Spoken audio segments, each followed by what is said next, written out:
Welcome. It's the Matic. It's the illest blurred in the land. Welcome. It's the Matic. Welcome back to Blurmatic. What is going on? Let's thank you so much for commenting, liking, subscribing, also returning to check out the latest video.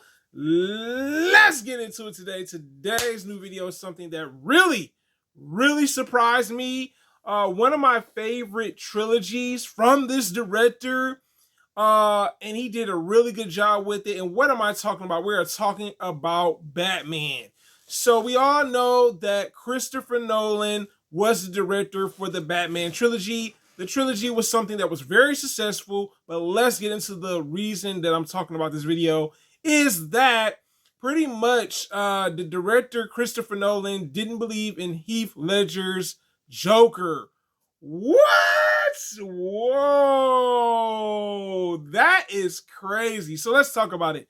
So originally, Batman Begins was only supposed to be a standalone film at DC and Warner Brothers. But it seems like Christopher Nolan wanted to do something that was very challenging. I love when directors kind of like say, you know what, I want to do something and I want to see what works with it. So apparently Christopher Nolan did his homework on the Prince of Crime, aka the Joker, and he said, you know what, we are going to do something with the Joker for The Dark Knight, which was the second Batman film that came out of his trilogy. And you know what?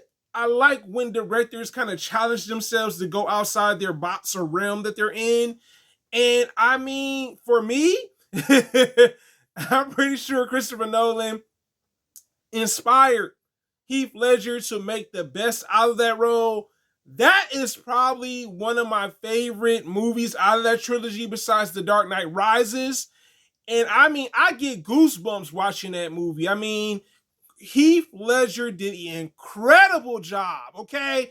Like, that man was the epitome of Joker. He is the new blueprint for the freaking Joker, if you really think about it.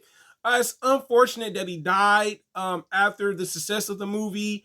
But, I mean, when the director doesn't believe in you, his brother, Christopher Nolan brother didn't believe in him, that he could pull off this iconic role, he did. To me, he is by far the best live comic adaptation Joker that we've had. I mean, other Jokers are trying to live up to that reputation that he gave. Because, I mean, like I said, he gave me goosebumps. Probably the first Batman film to make $1 billion in the box office. Woo! Woo! That is a lot of money. And we all know we go to the movies, a lot of us, realistically, comic book heads, we go to the movie, we love the hero, but what do we go see the movie for? We go see it for the villain, okay? And I mean, the performance was incredible. I love that Heath Ledger proved his brother wrong, the director wrong. I mean, he outshined Batman in the film, okay? You're going to see the film for Batman if you're a Batman head like I am. But I said, dang, man. Like, Batman is great. Christian Bale did a great job playing Batman, but I'm like, man, Heath Ledger stole the show, man.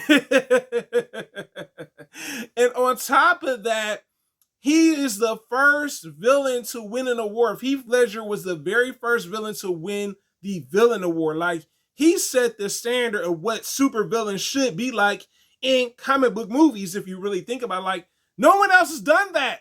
Who else has done that? Nobody, right? And on top of that success of that $1 billion film, The Dark Knight Rises ends up becoming the $1 billion next film from Christopher Nolan. So it goes to show you that sometimes you have to prove people wrong.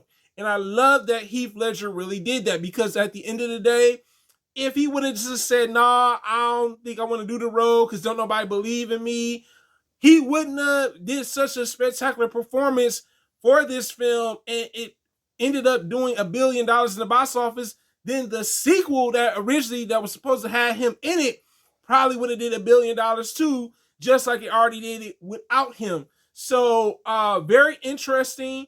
I love when people underestimate people to show them that they can do it, okay? Don't let nobody say, oh, you can't do it. No, you can do it, right?